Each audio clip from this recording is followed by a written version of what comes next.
Hi, I'm excited to be sharing lessons from Luke 10. Now, before I start, I don't know if it's registered yet, but just in case it hasn't, Luke wasn't a disciple, right?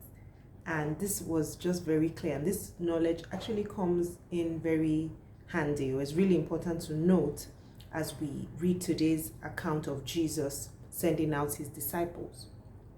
And so according to Luke, he listed 72 or 70, depending on what version you read, disciples, while Matthew recorded 12.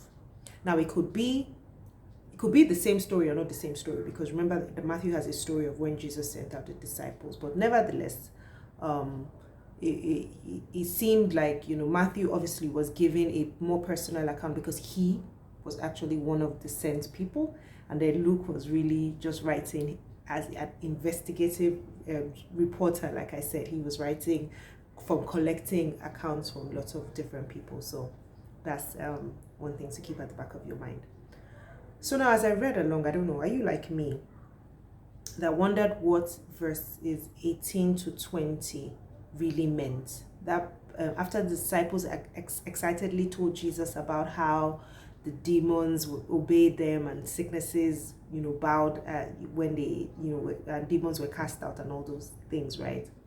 Jesus responded by telling them that he had seen Satan fall from heaven like lightning. Now, I wondered what that was about, and obviously I've heard it preached or explained in different ways, but I now believe that he said this to let them know that they were on the winning side and had the authority because he had given it to them. He encouraged them not to rejoice because the demons, obeyed them, but to rejoice that they had agency in heaven because of him. Now, I loved Jesus' prayer of thanksgiving afterwards. It felt so heartfelt, how he was heartfelt, how he was praising the Father for revelation and for the people that he had given to him. I thought that was really amazing. Now, we'll come to the parable of the Good Samaritan. Now, that's one of probably the most well-known or most told parables in the Bible. This time I saw it from a different perspective, and I'll explain when I tell you what I've learned. But in the parable was Jesus told the lawyer who was questioning him this parable in response to his question of who is my neighbor. And according to Jesus' explanation, a neighbor is essentially anyone that is close to you, anyone who is near to you. So anyone you encounter, everyone is your neighbor. And it is ironic when I thought about it. Obviously, the story is very familiar. How the priest and the Levites, who were supposed to be closer to the law, right?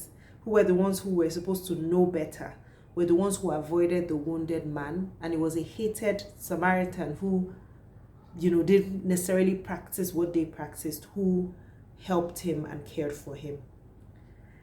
Now, Mary and Martha's story is one of my favorites in the Bible. I love that story, especially, obviously, from being a kid, because it's like women, right? And so now I've come to know that they were probably very wealthy because they owned their own home.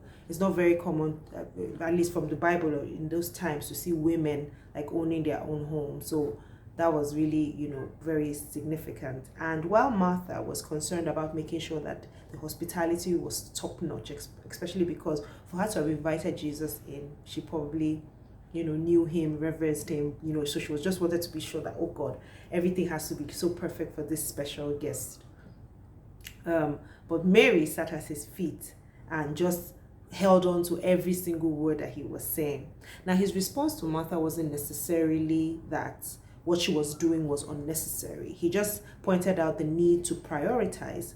And basically, he was saying prioritize eternal things over temporal things, because those eternal things will not be taken away from you.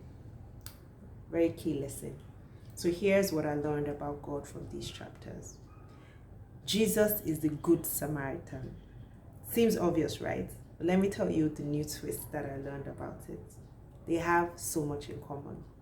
Both of them were from a mixed lineage. Both of them were rejected and despised. Both of them showed compassion to the wounded and abandoned.